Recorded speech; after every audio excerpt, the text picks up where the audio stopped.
Hey everyone, Steve here. I just quickly before this episode starts, on behalf of Jason and myself, just wanted to apologize that we didn't get any episodes out throughout all of May. The two of us have had individually kind of big life things kind of fall on our plates this last month or two.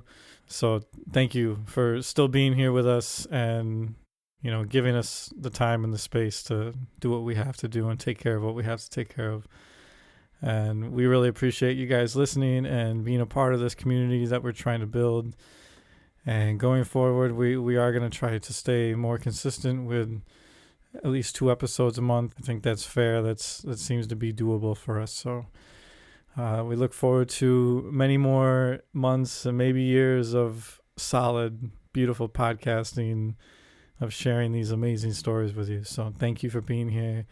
And we look forward to serving you with even more value and great content. So thank you. And without further ado.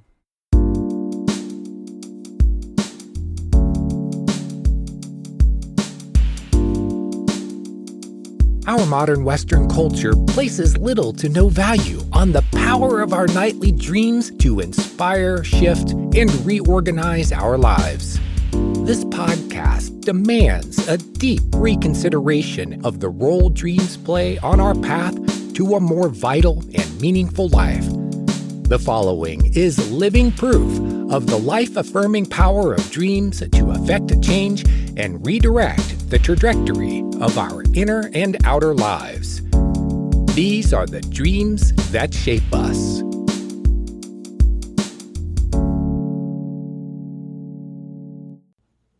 Decisions. So many decisions to make in the average day, some big and some small. Wouldn't it be nice to have a reliable source of advice to help make them? You do. It's your dreams. In this episode, you will hear my co-host, Steve Ernenwine, and our guest, Lese Dunton, a New York-based publisher of the New Sun newspaper, discuss some big, important dreams that help them make some big, important decisions.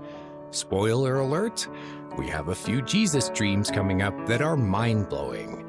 He has a habit of popping up in our most important dreams. Some schools of thought view dreams as mostly about the decisions currently facing us. Those decisions are presented as symbols in a story, and we know what it means subconsciously as we're dreaming. For example, 2 of your closest friends in a dream can symbolize 2 points of view. And siding with one friend can symbolize agreeing with that point of view. But sometimes dreams are very clear about where they stand. No guesswork. Lese's Jesus dream is one such case. It's still up to us to make our own decisions, though. Dreams don't impose their point of view. Instead, they give us the information and perspective we need. Too often, people want their decisions made for them, and your dreams respect you too much to do that. It reminds me of the dream work I did with someone who dreamed about a guy she was crushing on getting mobbed by other girls, while she stepped back and waited for him to come to her. It shows her decision to play it cool instead of trying to jump into his arms. At the end of the dream, he ends up picking her over the other girls. She understood the dream, but then asked me if it was telling her that he was going to love her. I said, that's up to you and him to decide. The dream is merely showing you your options and the strategy that's most likely to get you what you want. Too often, people look at their dreams as all-knowing oracles. I'm your co-host, J.M. DeBoard. I now hand you over to Steve and Lese, and I'll see you again later. Welcome, Lese. Thank you for being here with me tonight. Thank you for inviting me. Very exciting. Absolutely. Yeah, it's been quite a while since we've actually verbally spoken. We've been corresponding with emails here and there over the last 10 years, but God, it's been 10 years since I left New York. Isn't that crazy? 10 years. Wow. Yeah. That's 10 years of dreaming in Minnesota. God, I know. Yeah. That's good. But dreaming's good wherever you go, right? Right. Yeah. It's so crazy. Like it had to have been like a couple years into living here that I finally stopped thinking about New York every day. Oh, really? It's just like such a visceral experience living in New York. You're so inundated with the city at all times that I swear little things would trigger memories all day long for the first few years of being out here. Yeah, it's very, I was thinking about the visceral aspect tonight. I guess with the pandemic and now things are coming alive again with spring and more activity, there are a lot of bicyclists weaving all around, and then some kind of like gangs, for lack of a better word, bicyclists and lots of big. So you really have to be alert all over the place. Woo, you feel like you're in Bangkok or something. Wow, that's so interesting. But that probably influences the dreams, at least on an energy level. Yeah, for sure. Yeah. I guess before we really dive in here, do you remember the night that we met?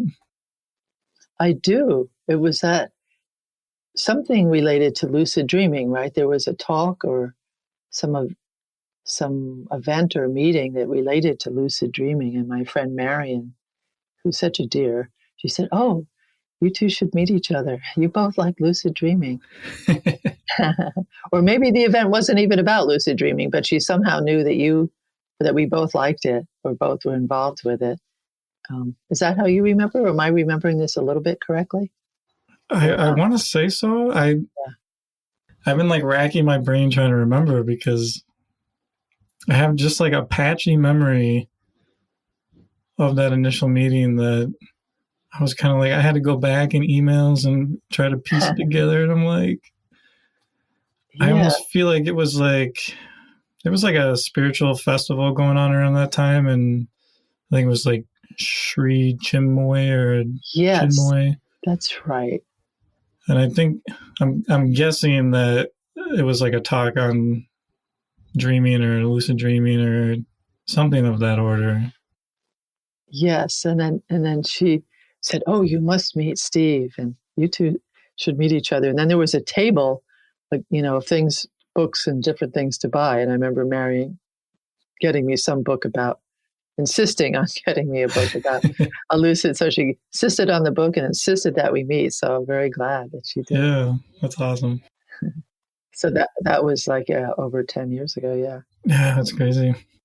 I guess since we're on this topic, I was going to share with you this one dream that helped me make a decision, because tonight we're going to be talking with Lese about a really profound dream that she had that helped her make a very, I would have to say, a pretty hard decision to just up and quit your job. Yeah. And so I was trying to think right after, as I was getting ready for bed last night, all of a sudden this dream just popped in my head. And since it's kind of connected to Sri Chinmoy, that whole festival that was going on, I thought it would be maybe kind of neat to share that with you, since that's kind of how we met. Yeah. But I was at one of their other events with a friend of mine, and I was telling one of the people that was affiliated with that spiritual group, and it was one of the Shri guys, disciple. I don't know if a disciple would be the right word, but somebody that was an old student of his or something. And I had mentioned something about lucid dreaming and how one of the other guys that had spoken at one of the earlier events had talked to me about lucid dreaming, and I said something about something that I'd done in a lucid dream, and the guy goes, "Oh, you got to be really, really careful about what you do in a lucid dream." And it shot this really weird feeling inside of me, and I was like, "Oh, what was that?" That does not feel aligned with something inside of me, and it really jeeves me out. And I had been really enjoying going to their talks and their meditations that they were holding. And one night, it was probably that night, I went home and went to bed, and I had a dream where I was standing outside of my parents' house, and I'm standing next to a dog, and the family dog, our dog, was inside the house barking like it was like a bad bark. It was like, get away from that dog. A bad bark. Yeah, it was like a warning bark. It was like very intense and just like, just trying to warn me of something. And I woke up from that dream, and when I started piecing it apart, I was like, well, dogs for me have always kind of been like a symbol of loyalty and a symbol of like, in some capacity, like unconditional love. And it seemed like it was more the loyalty thing because it's trying to warn me there was like something pressing that I needed my attention on. And my parental home always has kind of appeared in dreams as home, metaphorical home, and like a difference between a house and a home.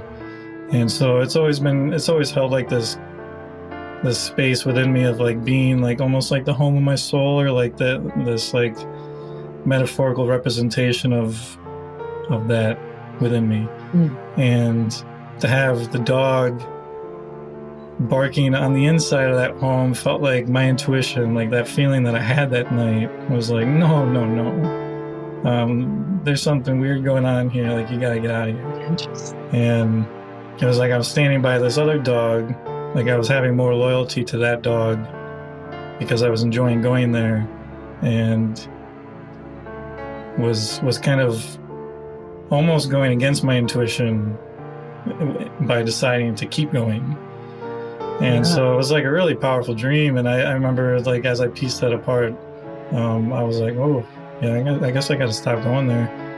And a friend of mine kept going, and I met him. I met up with him like a couple weeks later, and he was just like very strange. And I was like, what's going on with you, man? And he like, he didn't really tell me what happened to him, but it from what he did, it sounded like they were kind of culty, and they were like telling him he couldn't do certain things or hang out with certain people, and just like really wormed into his brain, and he like really messed him up.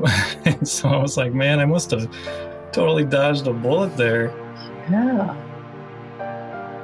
So yeah, that was That's great. Yeah, you know, when you described that I could see it and feel it, and that I love the metaphor of inside your home, your metaphoric this home of your soul, protecting you, right, being loyal to you, or wanting you to be loyal to yourself too. That's great.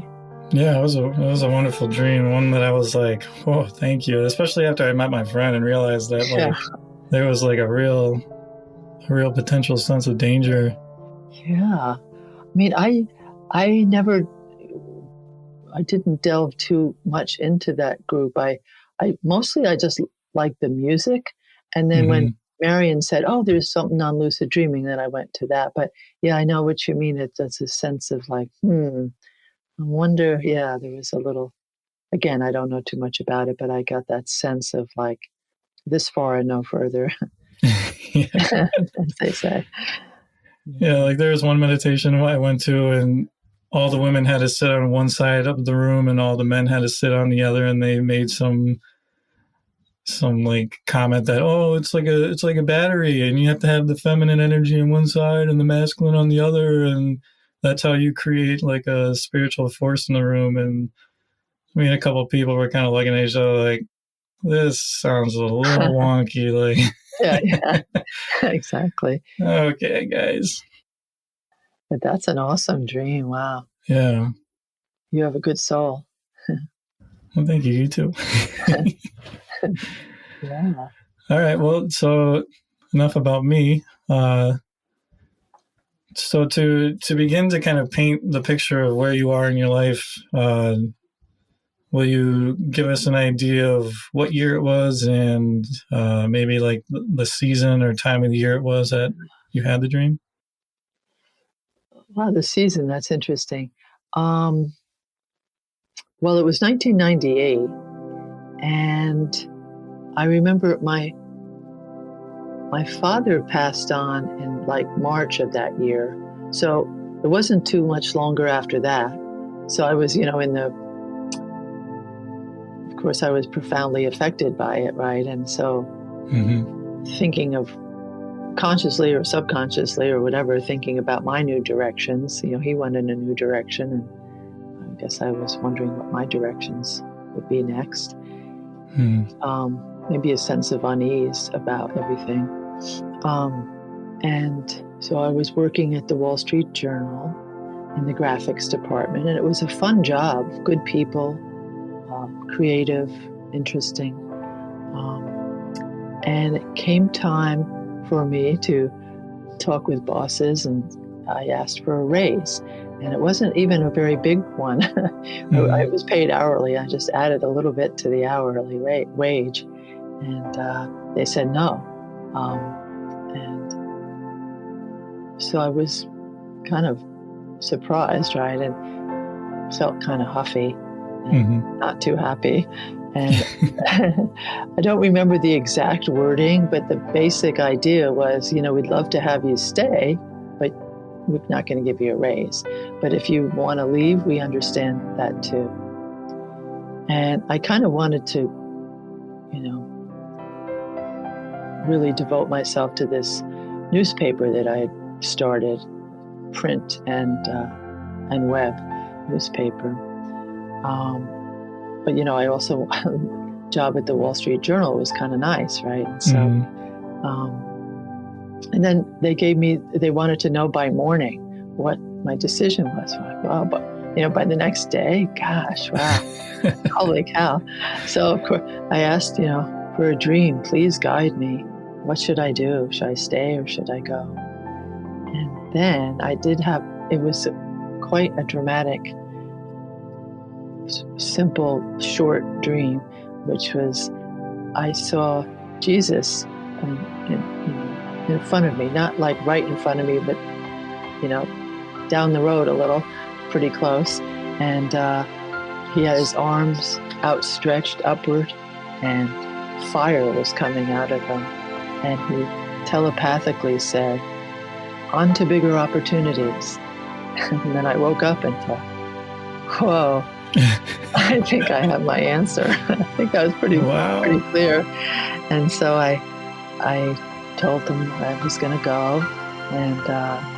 And it really just changed the whole trajectory and path of my life. I got another print edition out, and I was introduced to Dr. Oz and interviewed him, and then he introduced me to his partner, who then later hired me as a consultant, having to do with alternative medicine and a center they were starting up. And this life was like one good thing after another happened, and meeting all sorts of lovely people and doing really helpful, good things. So,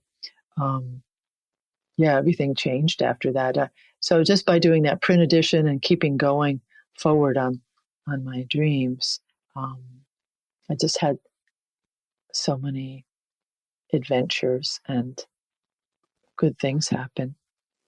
Yeah, that's amazing. Yeah.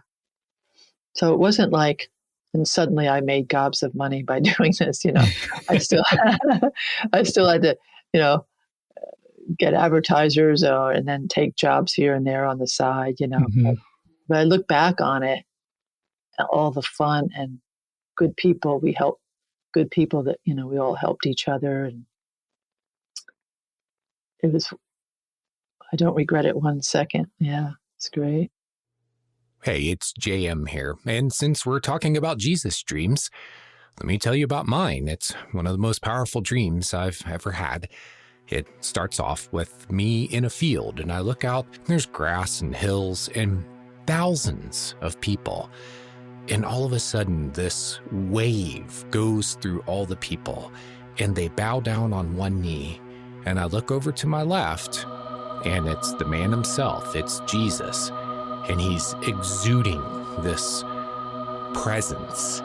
And I bow down on one knee, and he says to me, if you want to follow me, you must carry these. He says it clearly, carry these.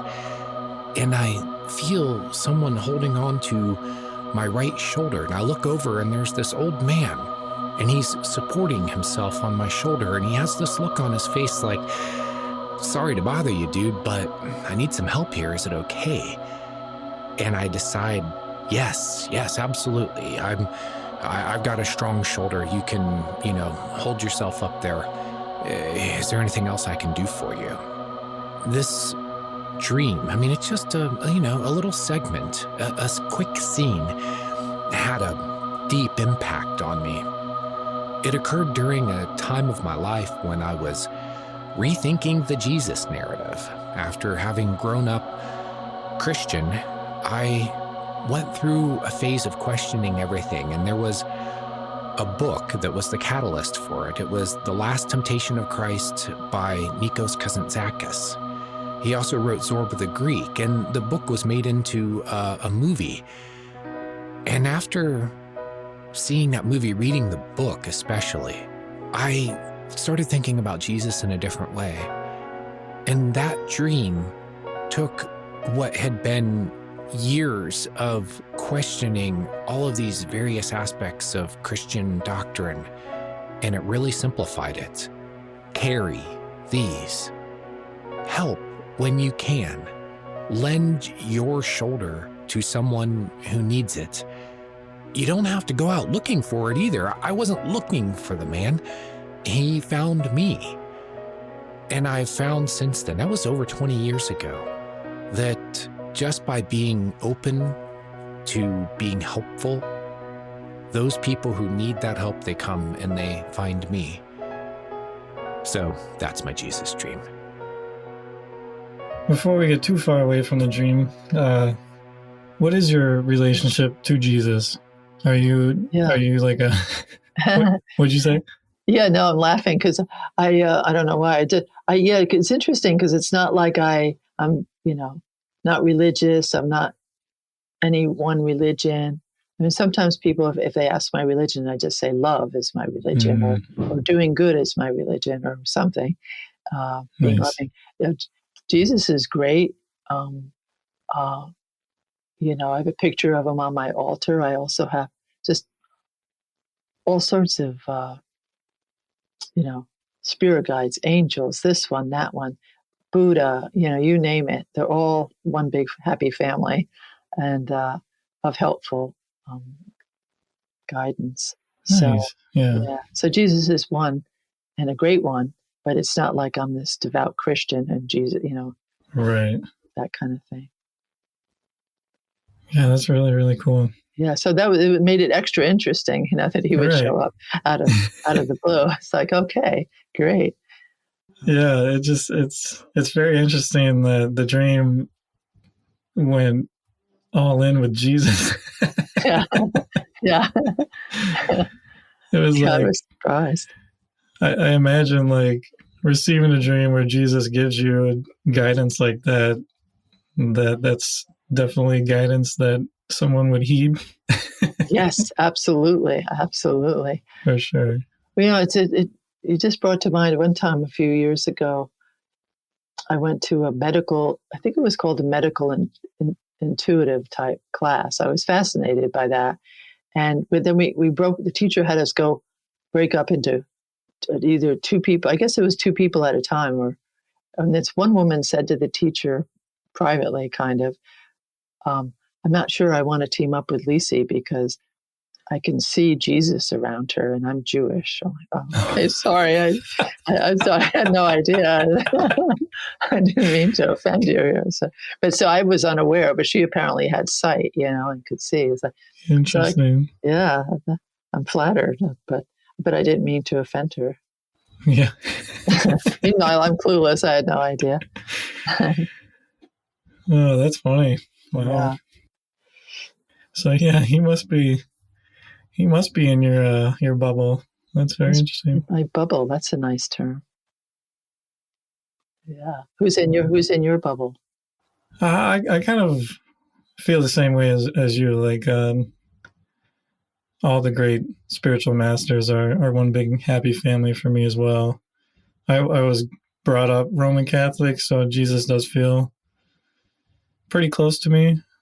I know, like, I railed against being Catholic for a long time, but I always had a soft spot for Jesus because I don't know, he's can't do really any wrong. It's just everything else that got built up around him that gets a little problematic for me. Exactly. I did have a very interesting dream like 2 years ago where a devout aunt of mine showed up in my apartment and wanted to do ancestry stuff, which we were kind of doing at the time. And we get on the computer and she plays something for me, and it's this video of Jesus. And also at the same time, in some way, it's like one of those weird things where you wake up and you're like, how did that even work? Where it was like almost simultaneously showing another story, which felt more like Camelot.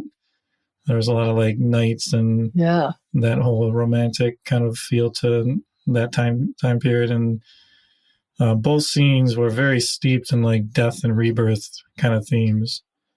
And I'm watching it and I'm like very intrigued by it, very curious about it. But I kind of look up at her at one point thinking that she's just using this opportunity to push her her Catholic beliefs on me or something. And I say to her, I'm like, this is cool and everything, but I thought we were going to do ancestry stuff. And she very, very stoically and almost like something bigger moved through her. And she just looked at me very seriously and was like, this is our ancestry. And I remember like the dream ripped apart and I woke up kind of gasping like, whoa, wait a minute. Whoa. Why did you end there? Like, you can't end there. Like, you gotta give me more. It was like a bomb drop. Oh, wow. So was she kind of inviting you to follow up, kind of? I mean, dig deeper into it? It's been like hard to really understand. I've been trying to ask for more information on that and understand it deeper. I sent her that dream and she gave me this amazing spiel that almost convinced me that like, well, yeah, that makes perfect sense because, you know, history is his story. And so all of us have ancestry with Jesus, and his story is part of our ancestry, and gave me this whole spiel. And it was very convincing. And she like really like hit the ball out of the park with that argument. Yeah. And I was like starting to go, wait a minute, this is sabotaging all my intuition about this dream. And I'm like, I got to step away from this for a minute. But it was a very interesting take on it. And I don't know if I fully resonate with that. I think it's a very interesting way to look at it. But yeah. I wonder, that's fascinating. But when I was having a lot of crucifixes show up in my dreams, the big ones where the cross showed up were always in league with the king, and a couple ones it was almost like it was a Camelot scene. And so those two themes aren't very interwoven in a very interesting way. So I'm still trying to piece together like what that even really means for me. Wonder if you just researched plain old Camelot and see if that triggers any new clues or new memories or thoughts. Yeah, I'll have to dig into a little deeper because I haven't really given too much time or thought to it. But yeah, I see the fish symbol. You know, that like create that infinity symbol. You know what I mean? Yeah. That's sometimes I'll just see little flashes of that here and there. Nice.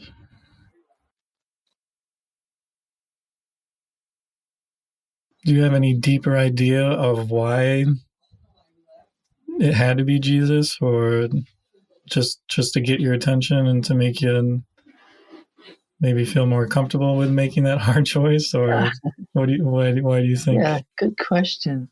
I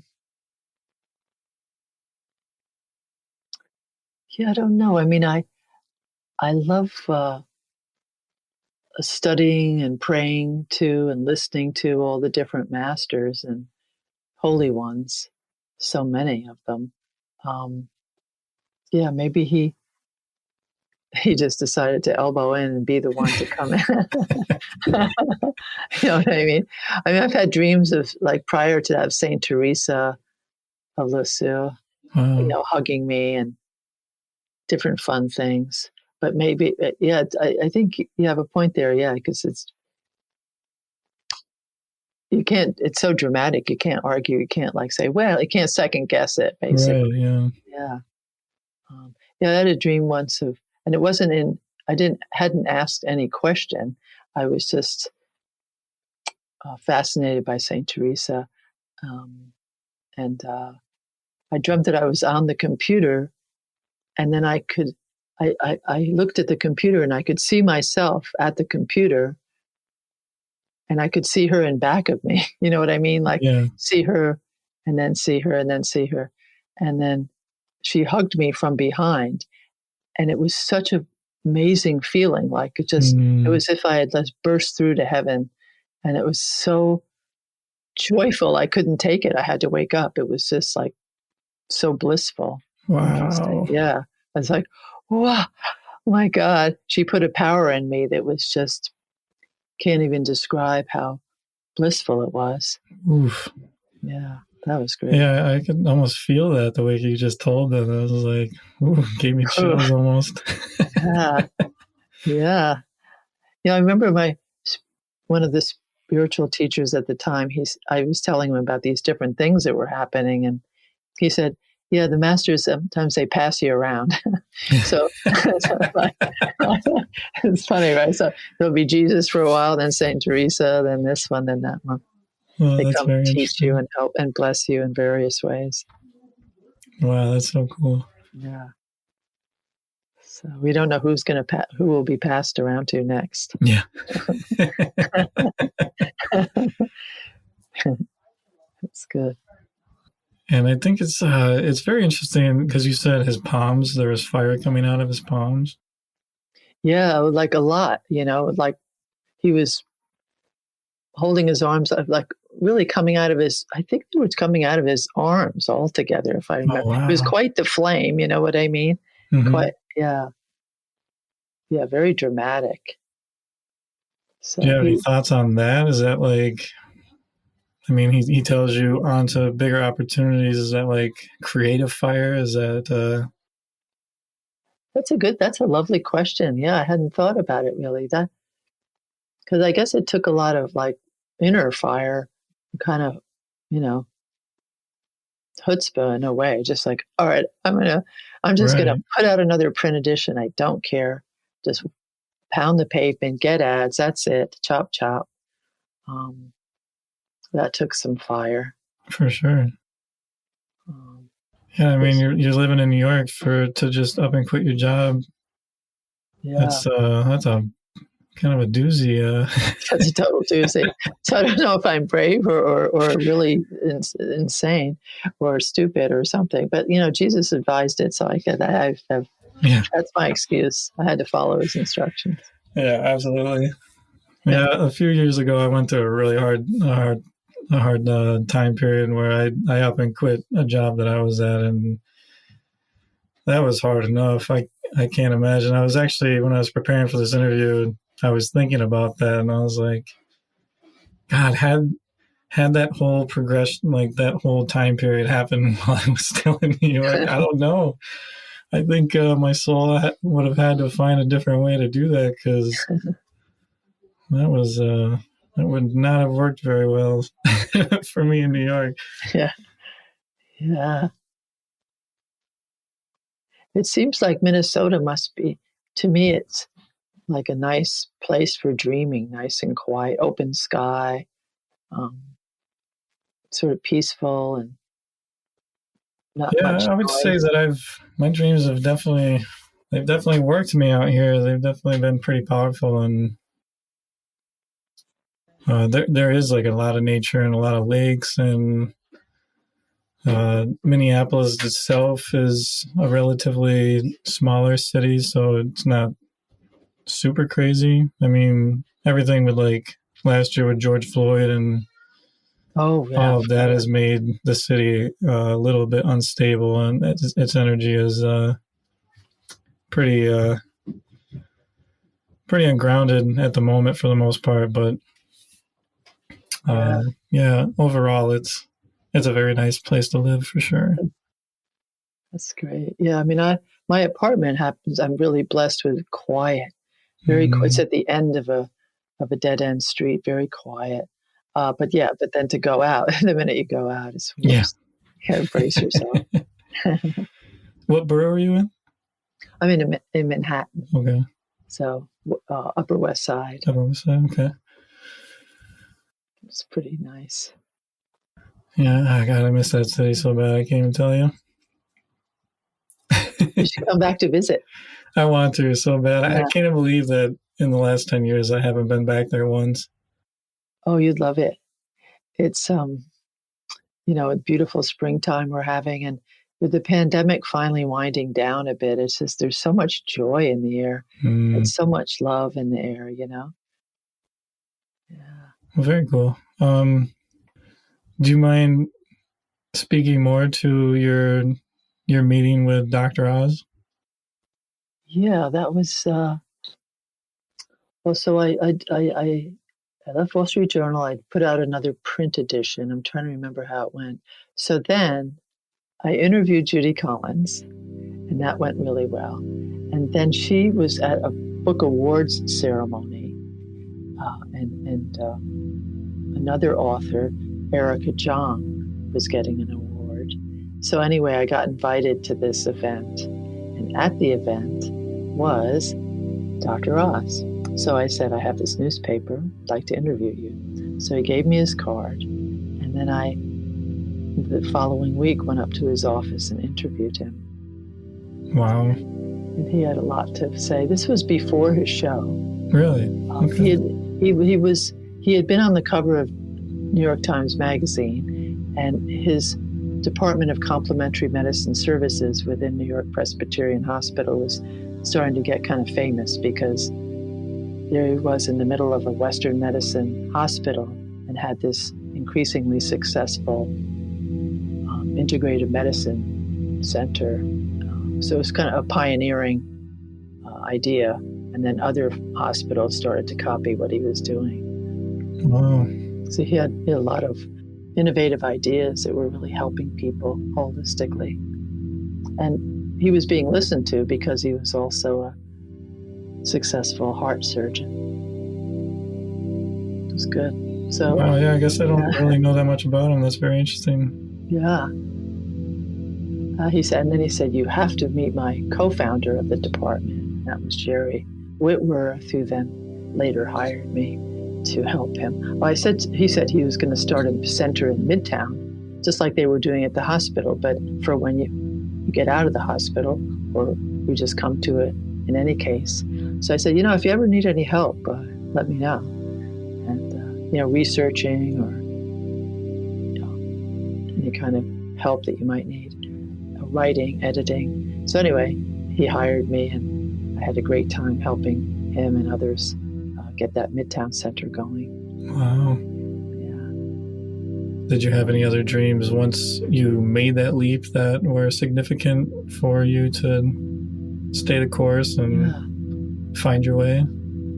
I remember this one woman wanted to work with me and on the newspaper stuff, and I just didn't get a good feeling about her. And I had a dream where we're at a restaurant, and she reached across the table to touch my arm, but she twisted it, and it was hurting more and more, and it was like she was trying to break it. And I woke up like, ow. And then wow. it actually hurt, and I woke up and I thought, okay, I don't think I'm going to be working with her. It's like, it was very clear. Yeah, wow, that's another great one. Yeah. And then I like the notion of like her twisting your arm. Twisting it, right? Yeah. Like she's going to be a handful of work with, and is going to just arm wrestle you into submission. And yeah.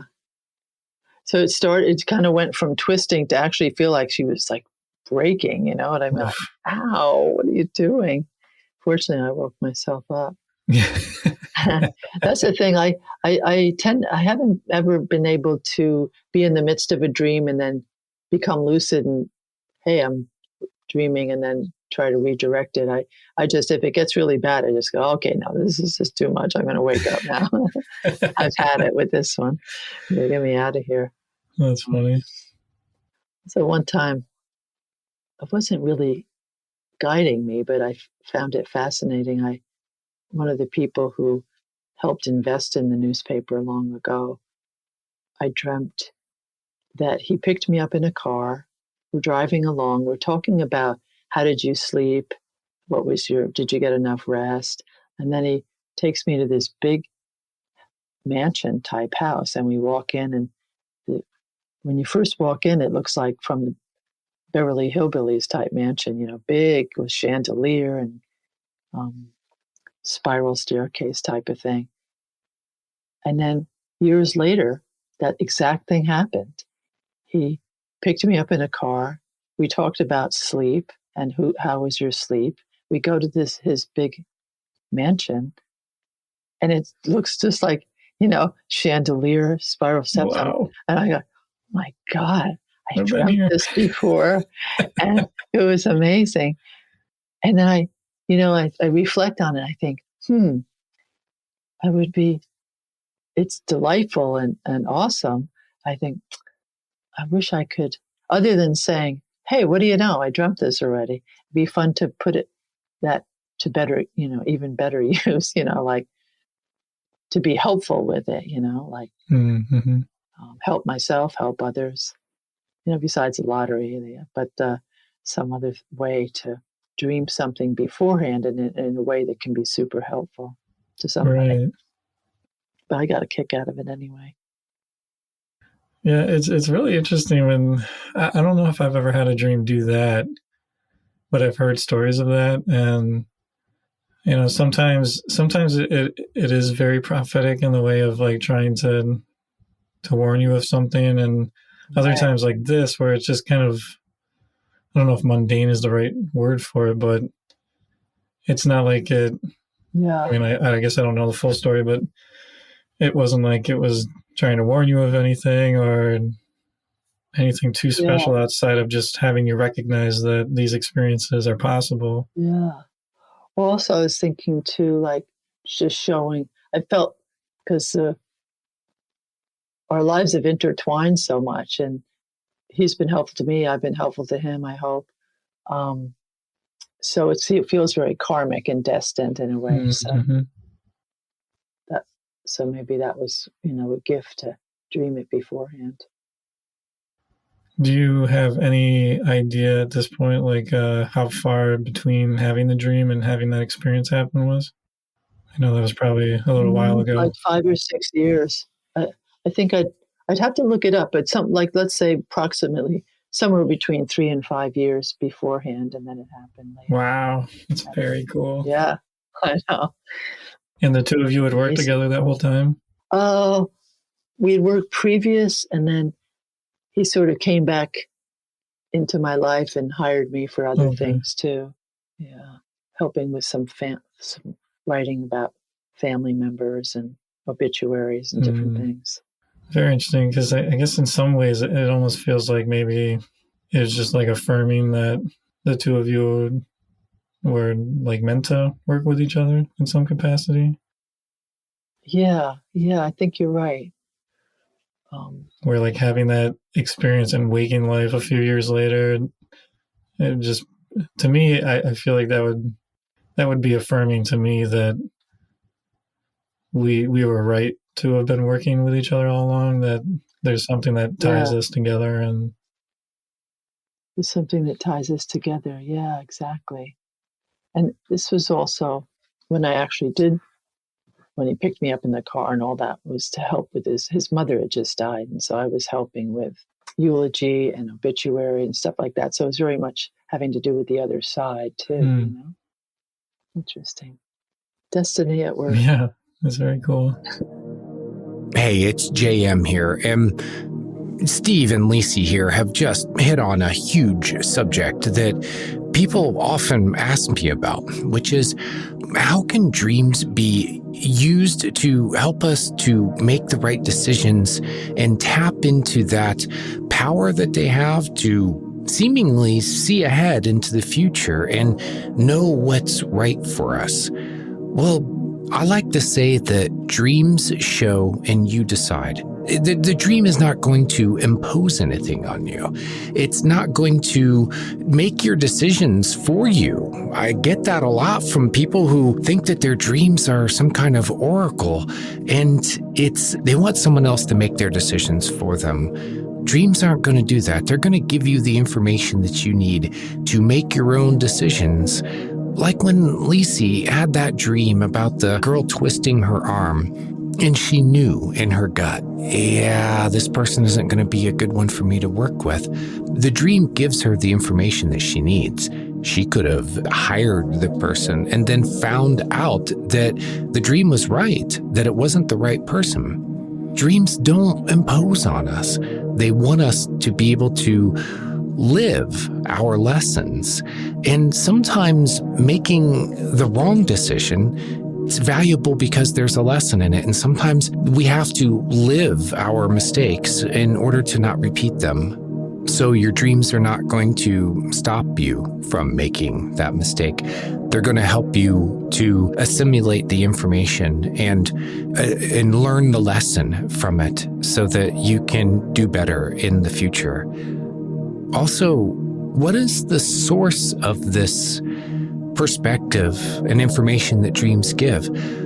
Is it something bigger than ourselves? Well, the dreaming mind is connected with something bigger than us, which is the unconscious mind. It's this bigger picture of who we really are. But what I mean is that people have this idea that their dreams must be tapping into some kind of universal source, God, or, that there's something out there that's more enlightened than they are. But sometimes I think that saying that is an excuse for not recognizing that power is within ourselves. The subconscious part of the mind that creates our dreams helps us to put together information and connect dots in a way that maybe during our waking lives, we just don't have the attention or the brain processing power left over after everything else gets done with us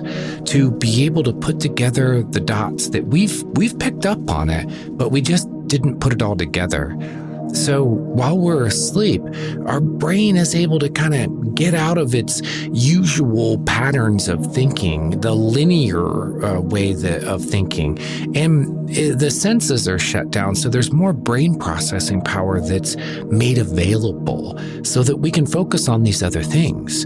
And we can put together the dots and see the big picture that maybe we're not seeing while we're awake. And what it really means for us in this discussion is that the dreams that they're describing could just as well be tapping into their own powers of intuition and reason. And it's not necessarily reaching out to grab hold of something else and bring it into the picture. It's not to say that dreams can't do that. We saw an example of this in episode 3 with Linda Schiller, where her dreaming mind was able to see ahead and know that the daughter that had been picked for her to adopt, the 9-month-old baby, was the right baby for her. And the only way it could really know that was to be able to see, or at least sense, the future that they were going to have together. So remember this, the next time that your dreams give you some information to work with, go with your hunches about it, make your own decisions about it, allow yourself to have the freedom, even if you make the wrong decision, to live that experience and to learn from it. But I will say, you can probably save yourself a lot of trouble, that if a dream is that clear about what it thinks of a situation or what it thinks of a person, whether you're good together or you're not so good together, or you're totally wrong for each other, then it's probably a good idea to pay attention and listen. Well, to stay in line with dreams that help us make big kind of life decisions. I have another one that I can share. And it's fitting again because it pertains to me moving to New York City. So it'd be kind of fun to share this one with you. Yeah. So I moved to New York City in September of 2009.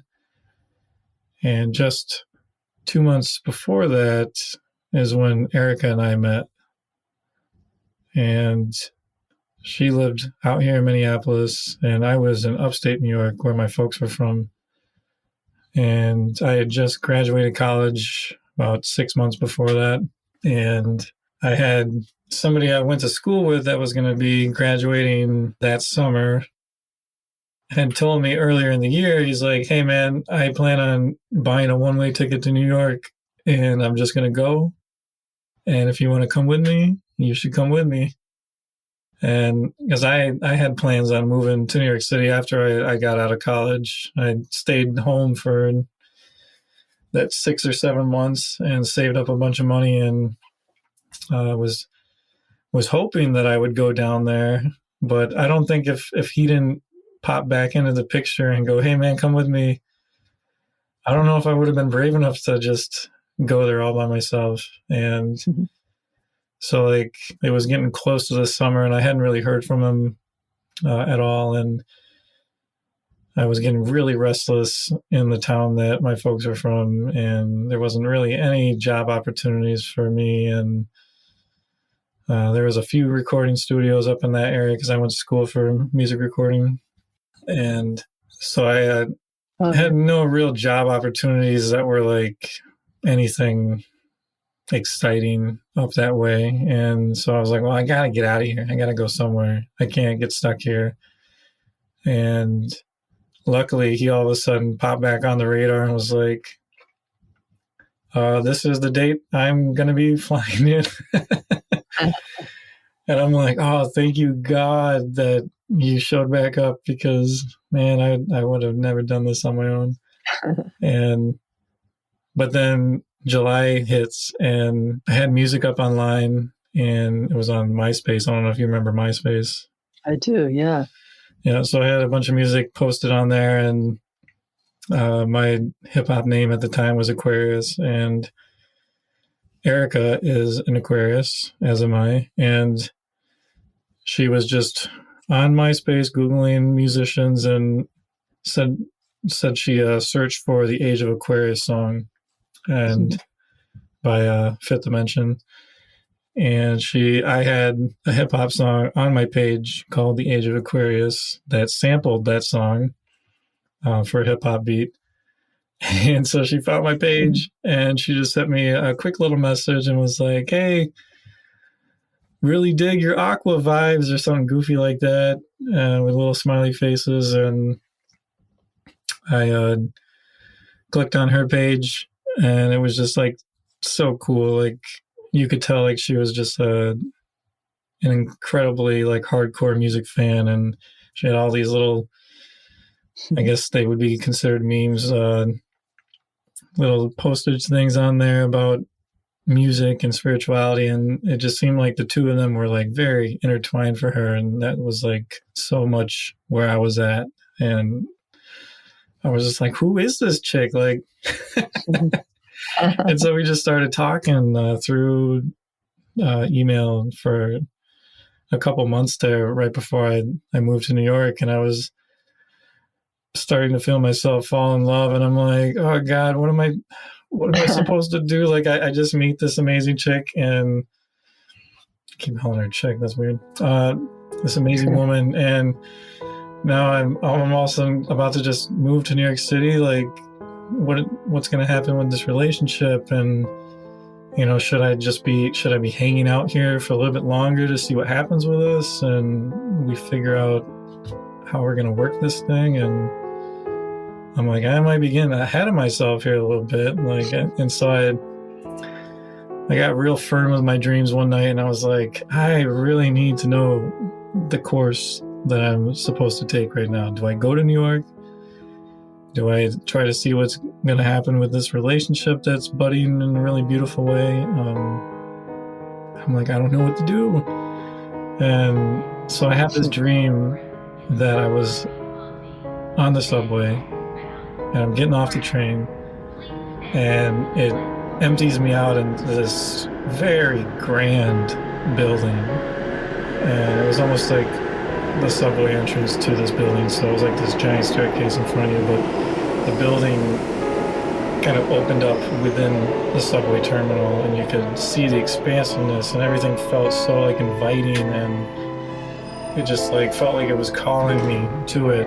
And I woke up and I felt so sure that it was suggesting that you must go to New York and everything will still be all right. And it was almost like, you got to go to New York.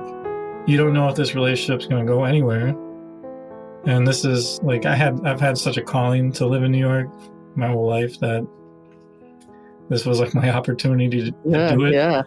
It was before you to do. Yeah. And so it was like, the dream was very softly and very encouragingly like, you got to do it for yourself. Like, you've taken a back seat all the time for this person and that person and everything. You have to do this for yourself and you'll find that everything's going to work out just fine.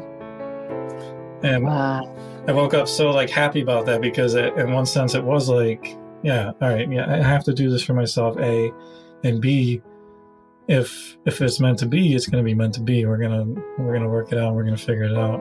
And so, yeah, I went all in on going to New York, and me and her did the long distance thing from Minneapolis to New York for a little over a year. And I was trying to get her to come out there.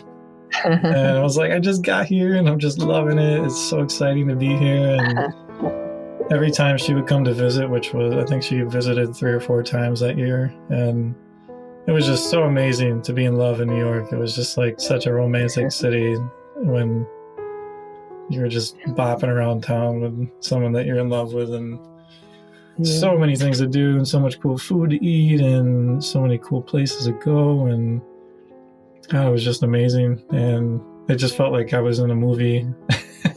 I was in my own personal New York rom-com. I love it. It's great. Yeah, so that's beautiful. And then New York was starting to kind of eat me alive. I had a job that was not paying me nearly enough, and I remember asking my boss for more money, like you were asking your boss, and he said, "Oh, I can't give you a raise." And I'm like, "Are you serious? Like, you barely pay me anything." And I'm like, "How? First of all, how does New York City only have like, at the time it was $8.50 for their minimum wage?" And I'm like, "How is that literally New York City's minimum wage?" It just baffled me when I got there. Like, I would have thought there was like a different minimum wage between upstate and in the city. Right. Yeah. You would think. And right? I was just blown away. And my boss was like, "No, don't you realize that like almost everybody that lives here has to have like 2 or 3 jobs to survive?" And I just was like, "No, I will not accept that." And yeah, so when I realized that I wasn't going to be able to get her to make the leap out towards New York, I was just kind of like, okay, well, what's like the cost of living in Minneapolis? And she just laughed. She's like, "Are you kidding me? Like, based on what you pay, like." Oh. So we were both blessed by not getting a raise. Yeah, pretty much. Yeah. Oh, yeah, that's interesting. I like that. Well, you're also inspiring me to fall in love in New York City now. That I got to try that too. I encourage it. Yeah. Do you have any other dreams that you can think of that really helped you make a decision of some sort? A few weeks ago, I had a dream. It's kind of a long, involved dream, but at the end of it, I don't remember. Did you see the movie Shawshank Redemption when he goes through that pipe and he comes out the other side and he's free? Yeah, it's been a long time since I've seen it, but I have seen it, yes. The guy escapes from prison, has to go through this yucky pipe and crawl, and then he finally pops out the other side into a brook, and he's free at last. So in this dream, I see this dog kind of pops out from that same kind of pipe, and he looks dead, but I know that he's not dead, that he just needs some rest. So I took that dream to mean that I should, that I'm not dead. I just need some more sleep and more rest. Because I wasn't at all worried about this. Like any observer might go, "Uh-oh, what's happening with the dog?" But I thought, "Oh no, the dog's going to be really fine. Just needs a little rest." So that made me feel better because I'd have some minor health challenges, and so I thought, "Oh, okay, I just have more self-care and a bit more rest, and I'll be like that dog, raring to go." Nice. So that kind of made a decision in that way to, do a lot of fun, healthy things, including I already was getting enough sleep, but I just figured I'll get more. Okay. Sounds Whatever you say, dreams. Yeah. I wish my dreams would tell me that, because man, I've just been so busy just running by the seat of my pants the last couple of years with a couple creative projects I've been working on, and since I can't really give any time to it when my family's awake, that means I have a lot of sleepless nights working on stuff. And yeah, be sure to get enough sleep. That's so important. Yeah, I'm real fired up, so it hasn't really made me crash and burn yet, but anytime that I really feel like my body's like, okay, man, seriously, like you can give yourself a break.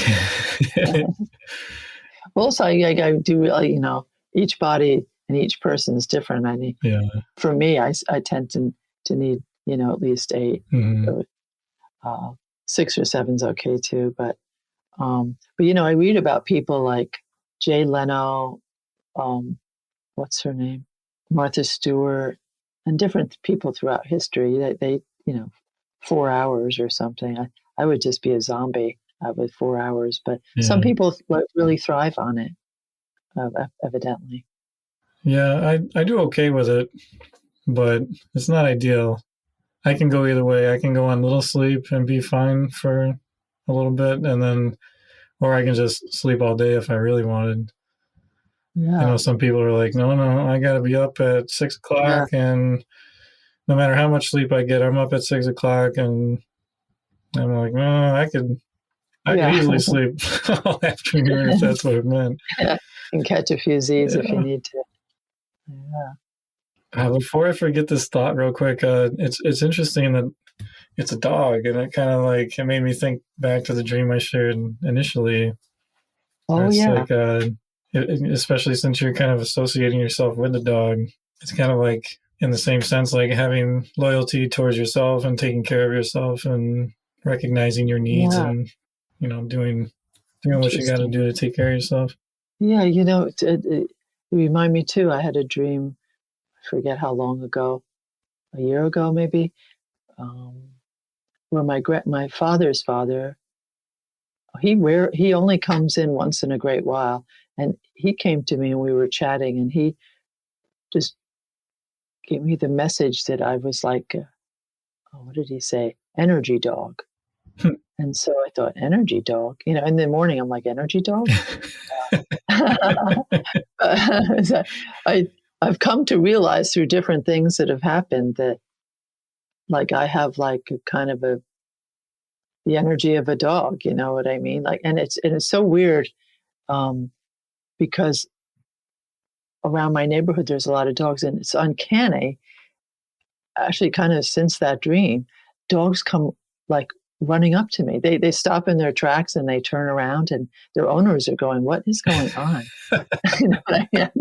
So I think I'm on some like different vibration where like it's similar to a dog's, and they think I'm a dog or something. And it's funny. I know it must sound crazy, but since my grandfather said that in the dream, I've been very aware of, and so there's that. Now there's you. Thank you for you. Wow. Triggered the idea of a theme here, a dog theme. Or maybe for like that most of lady us. seeing Jesus around you, you have an energy dog that follows you Yeah, around and they're very interested that's about right. it. And the dogs in the neighborhood are seeing it. Oh, God. At least it's a positive influence, right? Yeah, That's good. Yeah, some people have things around them they don't want around, but a dog is right. always welcome. Yeah, for sure. And your dog is in your soul's home, being loyal and protective. Yeah, she was a sweet dog too. Very sweet. Yeah, Very, very much had like a very heart based energy to her. Just so happy and was just like your best friend. And she was sweet. yeah. During the pandemic, dogs have really come to everybody's rescue. I bet. Yeah, I always think about what it must be like being in quarantine in New York. Yeah, very interesting. I'm so grateful that I live near the river, and so I can be in Riverside Park in about 4 minutes, and then Central Park up a 10 or 15 minute walk. But I just go. I can go for a walk. It's safe neighborhood, so I can walk in the park near here, Mm-hmm. or go to the river. If it's sunset, I go dashing down there to watch the sunset. So for me, I've been saved by nature, even in New York City. Um, I feel bad for people who, like, I don't know, like I have a friend in Greenwich Village. There's nowhere to go. You know what I mean? You Yeah. just got to stay in, basically. Oh, But man. here, nature. Well, soon we'll look back on this and go, oh, we got through that. Do you believe it? Or Yeah. we'll look at pictures with masks and I'll go, No, oh I my God, know. thank God that's over. Seriously. I know. I was telling a couple of people like this is gonna be something that when I'm a grandfather, my grandkids will be like, why is Grandpa Steve so weird about like washing hands and this and that? And I can imagine like my I can imagine Luca being like, well, you gotta understand, Grandpa, he had to go through the pandemic of 2020, and I just imagine it's going to be like one of those generational things. Like my Yeah, yeah. grandparents were so like stingy about certain things, and my Right. parents were always like, "Well, they lived through the depression," and They'll say, Grandpa lived through the pandemic of yeah, 2020. Oh, wow. Tell us about it, I know, Grandpa. right? Tell us about it again. Seriously, it's gonna be so funny. Yeah. Yeah, it's a very historic case, and we came through it. All the character building and growth producing experiences Yeah, that we collectively went through. Whew. I know. We have a new administration and a new, um, more health on the way, better health on the way. I like that.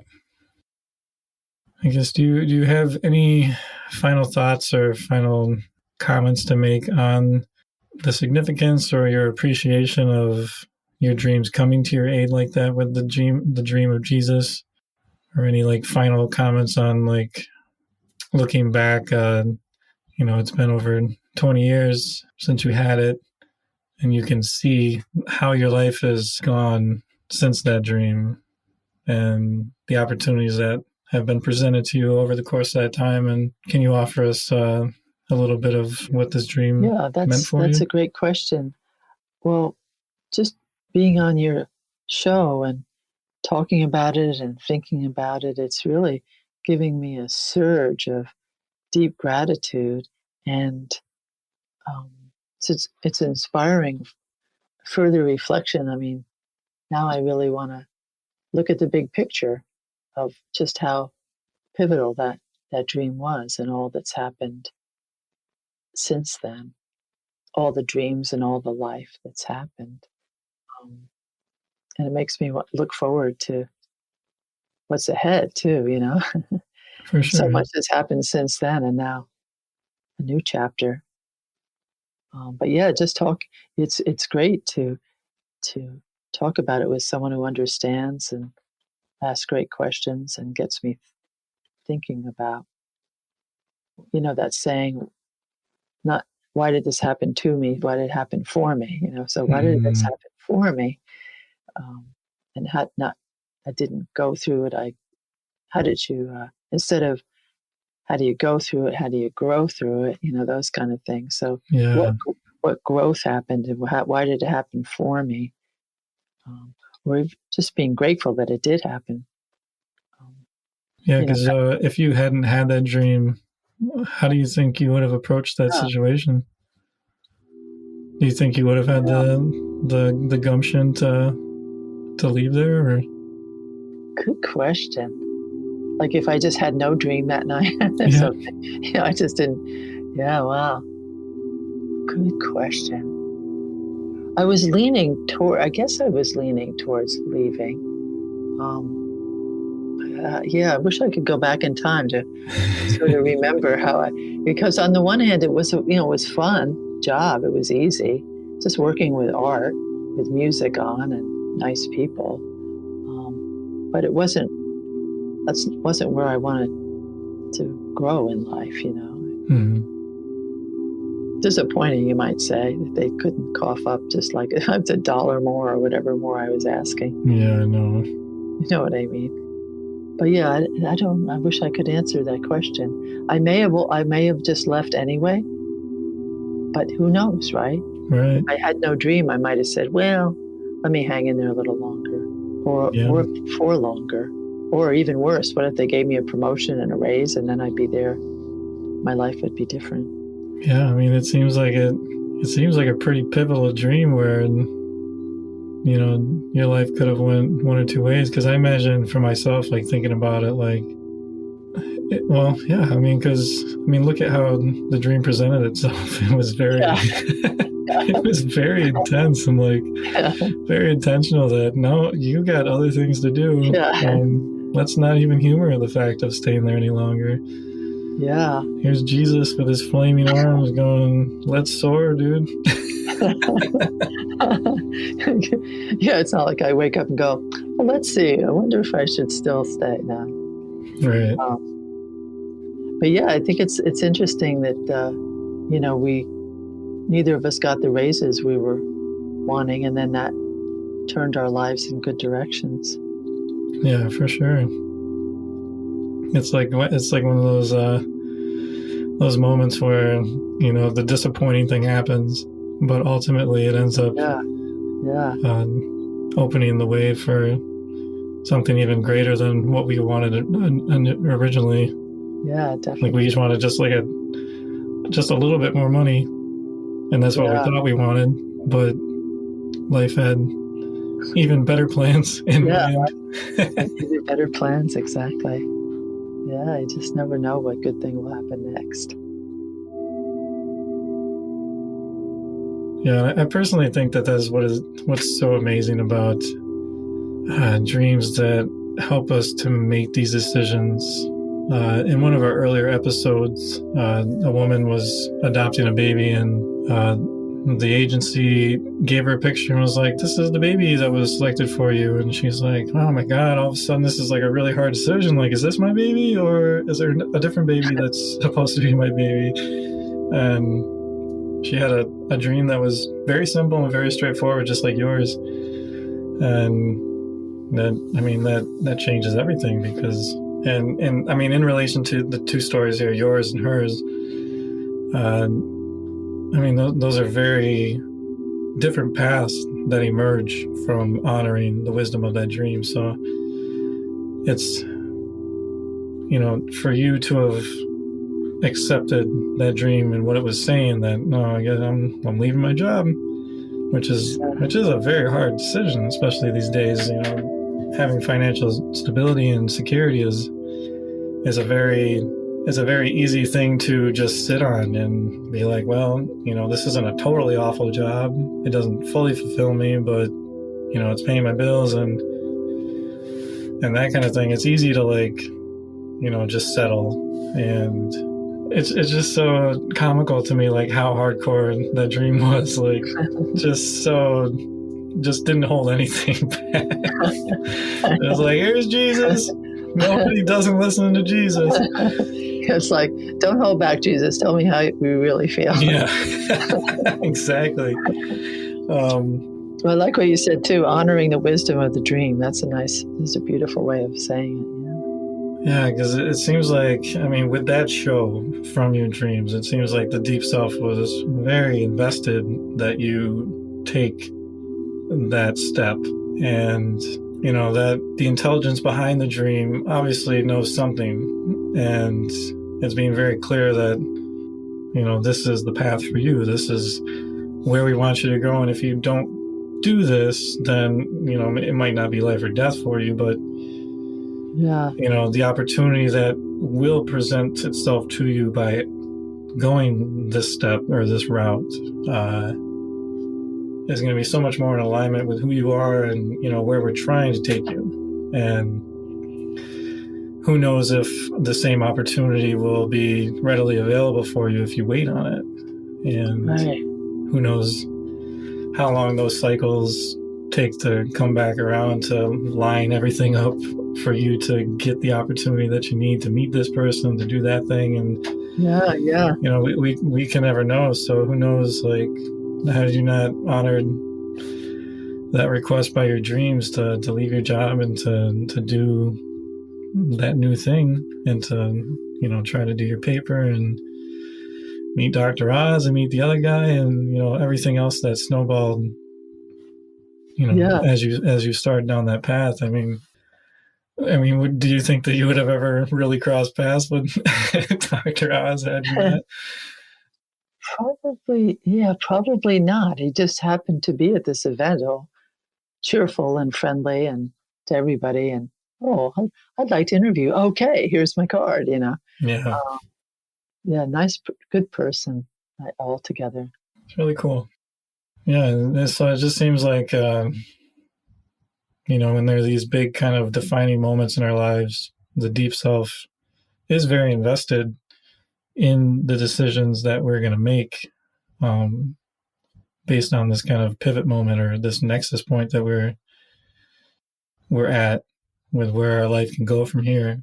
And I feel like when you, like you did, like if you ask for that dream to give you insight, it readily comes because the deep self is very invested in how the next chapter of your life is going to go. So especially in those big moments, I just want to encourage everybody out there listening, like ask, like seriously ask, because you'll get the dream. I assure you. Yeah, definitely. It'll come. Well, it's interesting because there was the added urgency because I had to tell them the next day. But even if you don't have a urgency, like ask with urgency, you know, like I think that's helped me too. It's like, I really need some guidance on this. Maybe even do like some, light a candle or really show the divine powers that be or your deep self. I really need some help on this. For sure. Whether there's an actual deadline the next day or it's a sort of a deadline within. Well, very cool. Well, thank you so much for having this awesome conversation with me. It's been really, really wonderful to reconnect with you and to hear this really cool story and all the other tidbits that you offered us here tonight. So thank you. Appreciate it. I'm so grateful and delighted. I've had such a good time and just opened up all sorts of new thoughts and insights and gratitudes. Really appreciate it. Yeah. Awesome. Well, till we speak again. Until we speak again. Hopefully it won't be another 10 years. I'll see you in Dreamland and Night School. Right. There we go.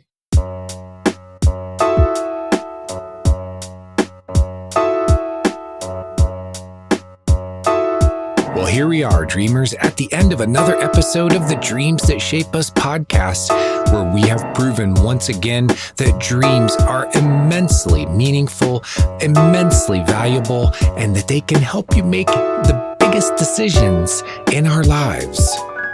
And I bet that you have also had the experience of having a big decision to make and you went to sleep on it. We say, oh, well, let me sleep on it before I make that big decision.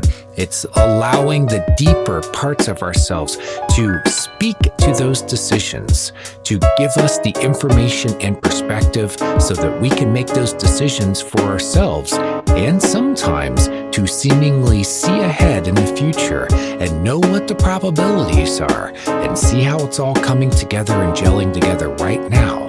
Which fork in the road do you take? Which one will lead you to the most growth? Which one will bring the most value back to you and for the people who are involved with you and the decisions that you make? I'm your co-host, J.M. DeBoard. You can look up me at jmdeboard.com. Check out some of my books and the online classes that I offer that will teach you how to explore and understand your dreams. My partner in the dream, Mr. Stephen Ernenwine, is known as AQ the Dream Walker. His music, inspired by his dreams, is all over the internet. You can find it at your favorite streaming service. And Lese, she is the publisher of The New Sun. You can find that at newsun.com. We thank you for joining us, and we'll see you next time.